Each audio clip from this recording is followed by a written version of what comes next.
speak about government, how do we help keep them as safe as possible? How do we help them communicate and feel empowered that government is not, the big brother is not going to come down like a hammer. Alright, so we're going to give another 2 minutes to the other panelists to join us, and then we'll begin. Hello. At the end of the panel, the objective is for us to come up with ideas on how to keeping in mind the different countries that, keeping in mind that realities are different in each countries. At the end of the day, we want to come out with ideas on how to empower activists and people who just communicate online and voice their disagreement with whatever government is doing in an era where African governments are becoming more and more able to listen in on communications and hack email addresses and all of that. At the end of the day, at the end of the discussion, we really want to come out with, I think that's Arthur. Oh yeah. Oh, come on. And all our panelists are here. How are you? I'm good. Good, good. Really sure whether. Good. We know each other from emails, but we don't know each other physically. Okay, so now everybody is here. I'll give you one mic. This one?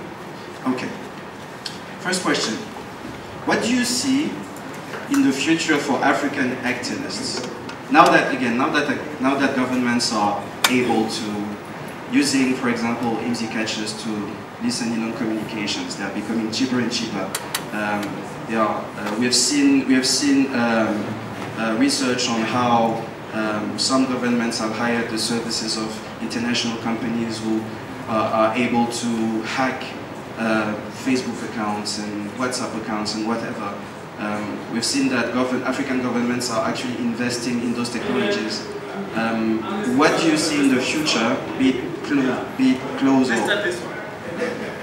Think about the future when it comes to activism in Africa and data privacy and protection. The reality is that the same way that governments are working harder and harder to restrict the rights of citizens, attitudes that they are modernizing by also acquiring technology.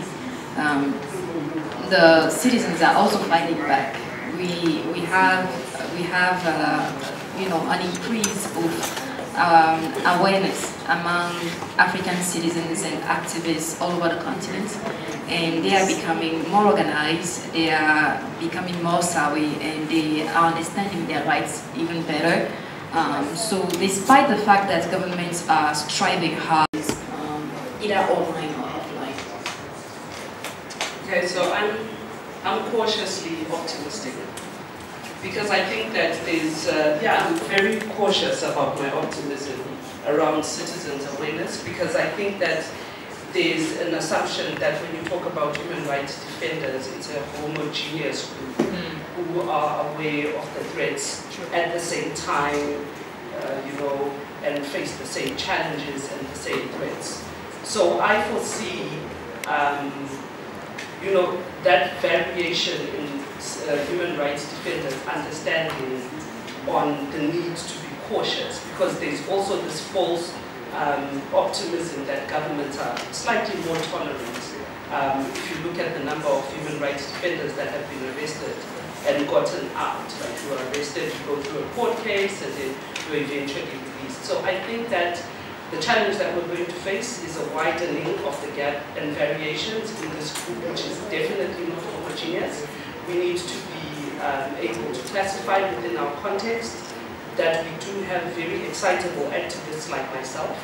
Then we have very sophisticated ones. So I see that widening gap between those who are aware and those who are not aware, and those who are able to respond and those who are not sure whether they're actually responding. Yes. Hello, everyone. So in terms of the future for activism and activists in Africa. Indeed, there are differences. Indeed, there is a need to understand those differences. So for me, the future, right now, the emergency lies into researching those specific realities and threats.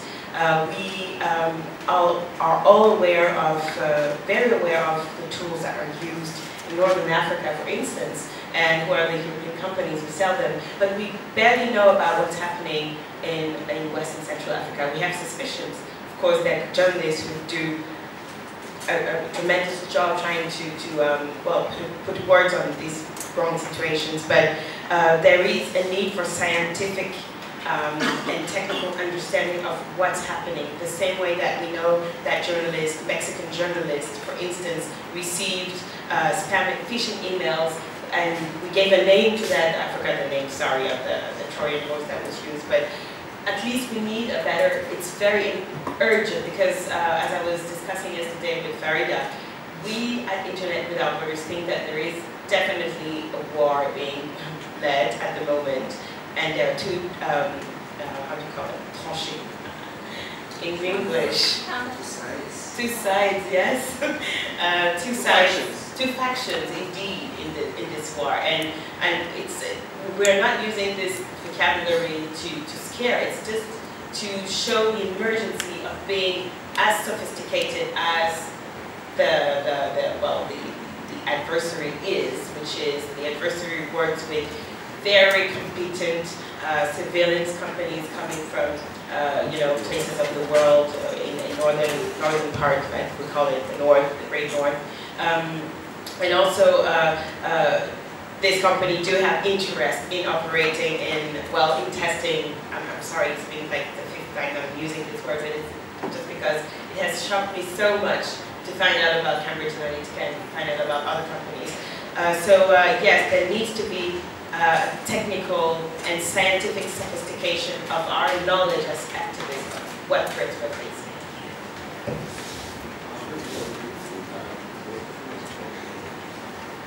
Yeah, I think we have seen an increase in authoritarian collaboration and innovation, where states like China, Russia, and African states, like when you look at Ethiopia, exchanging norms and standards, and also practices and technologies. But are we seeing the same innovation and collaboration in civil society? Maybe not really.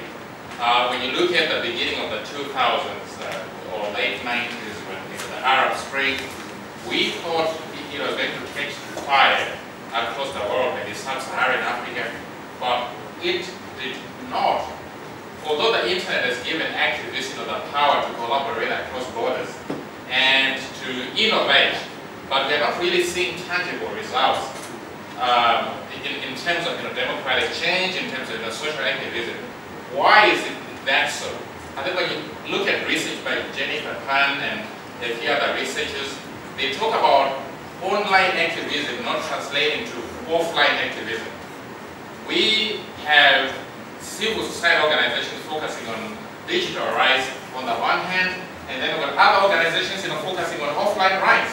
So what we need to do is to ensure that we connect our discourse to traditional civil society organizations. As we are talking today, here, there is the NGO forum in Mauritania. Are we connecting with our colleagues? How are we translating online activism to offline spaces? That's the challenge.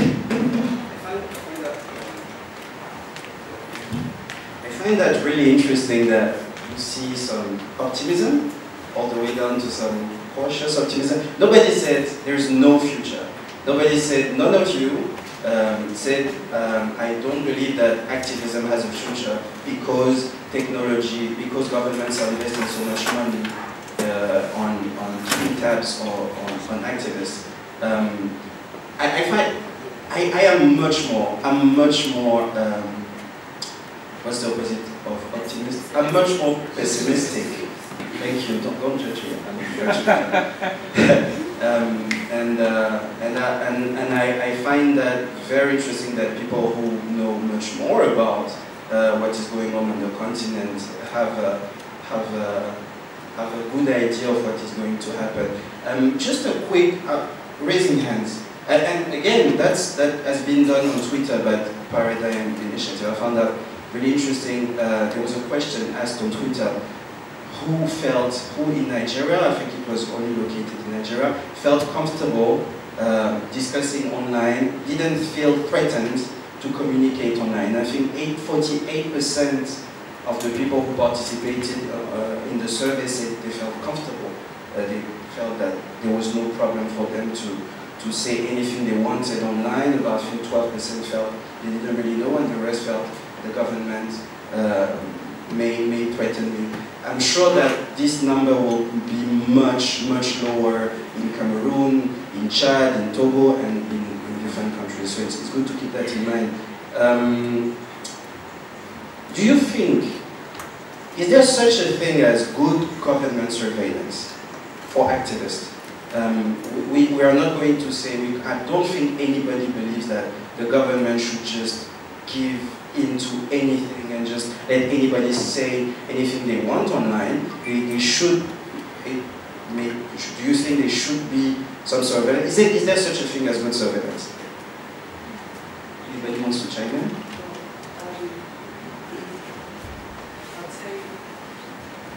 I'd say that's a trick question.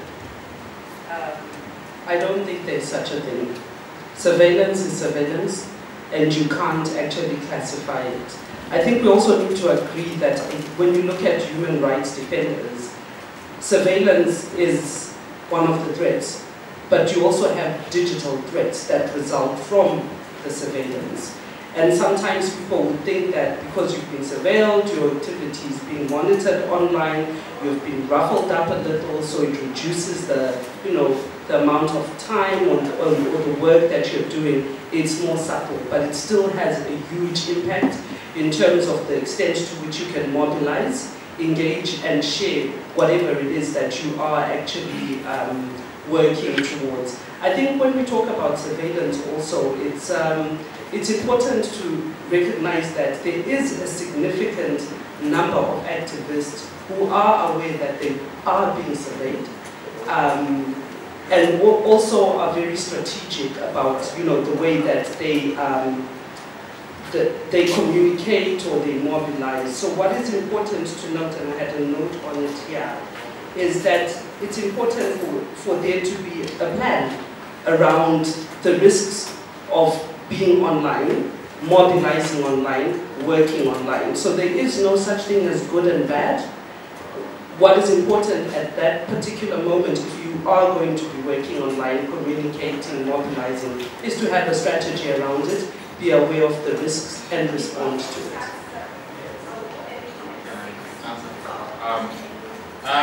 Well, I think trying to take a slightly different approach and look at international standards, like Article 17 of the International Covenant on Civil and Political Rights, Article 12 of the Universal Declaration of Human Rights, Article 19 and the Human Rights Committee General Comments. Because Africa, as we know, Kenya is facing threats of terrorism and new threats. Terrorists are innovating ways to threaten our security every day. So of course, I think there are instances where the government has to surveil. For instance of legitimate criminal investigation purposes, for national security, because we don't really want to see the repeat of the Kenyan Moor attack or Garissa and some of the nefarious activities happening on the continent. But the international standards are very clear on what good surveillance is.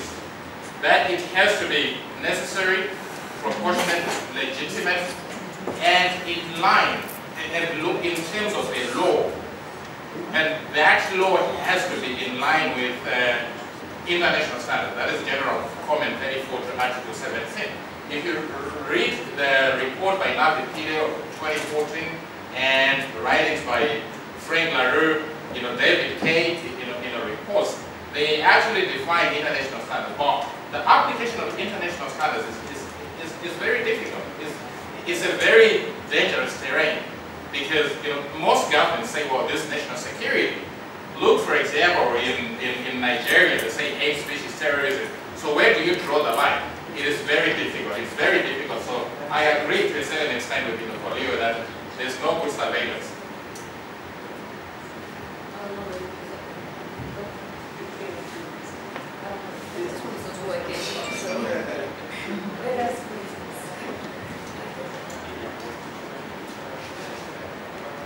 So when it comes to surveillance, I don't even think that we can put good and surveillance in the same sentence. For me, it sounds more like an oxymoron. For countries, you just mentioned international standards, which is great. I am a bit uncomfortable with the fact that we assume that we have government that really care about international standards. Many of our countries are actually ruled by despotic regimes, over half of the continent, and that is data according to the, I'm going to copy from the Freedom House, but according to them, about 52% of the countries on the continent are led by despotic regimes. When these regimes have full control of all the institutions in the country, they control the judiciary, they control the parliaments, they control the police. Data surveillance is only used for one goal, to support and to sustain that regime, nothing else. When you look at the countries that have been struggling with terrorist attack, I would even consider them as being some of the least, despotic, or even some of the most free, like the freest countries on the continent. Like Mali. Mali is not a dictatorship, but they have serious issues with terrorism. Burkina Faso has been hit by terrorist attacks after the dictator left. Then we have Kenya and part of Nigeria. And I really, if any of these governments tell you that they are gathering data on their people to fight terrorism, even in that condition, even though they are not officially labeled as dictatorships, I will still be careful about it, because I do not really think that the terrorists they are fighting are doing their activities online, or are hiring or recruiting their members online. Very little. So they go into the rural communities. That's where they are able to speak with people who maybe don't even have access to internet. So they will use that as an alibi and say, we are fighting terrorism, and for that we need data on our people. But their definition of terrorism really varies from one government to another. For some governments, in my country, Togo, I am officially a terrorist because I post stuff against the government. And they said it in an official memorandum that I am a terrorist. So you have a terrorist on your panel here. So when we start talking about good surveillance, we are giving them the opportunity to defend something that I think is undefendable to start with.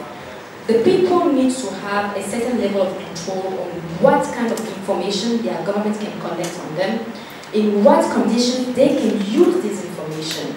Government can also collect information, sell them to companies like Analytica to be able to, monitor our behaviors, influence our choices, decide on who wins elections and who doesn't, decide on what we consume and buy. There are so many uses for data, and we have to be able to have a control of how our data is collected and how our data is accessed, who has access to what. And until we have the ability to hold our government accountable, and we have the ability to implement strong institutions, I think we should not allow our government to implement surveillance. But they still do anyway, and that's what we're trying to change.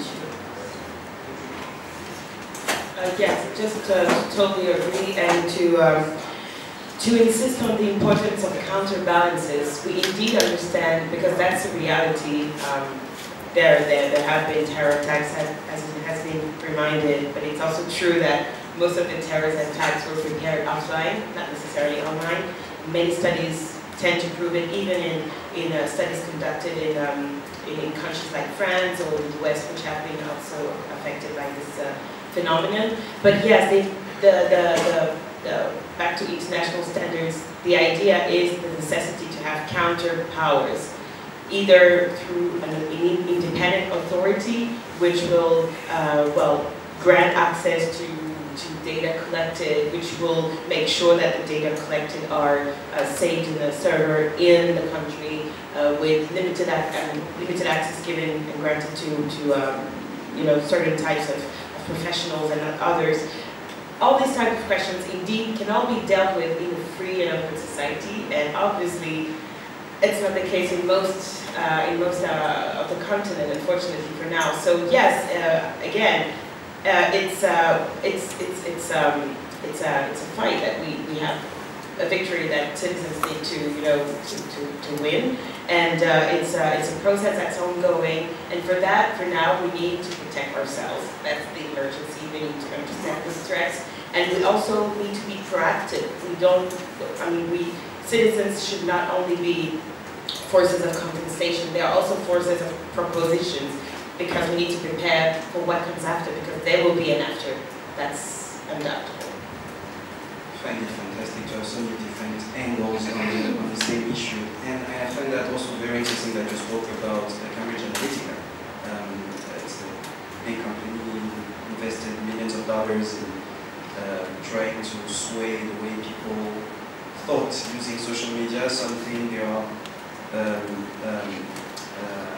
on artists, other people think they are geniuses. What I find interesting about Africa is most governments don't even need to hire the services of such international companies in some African countries.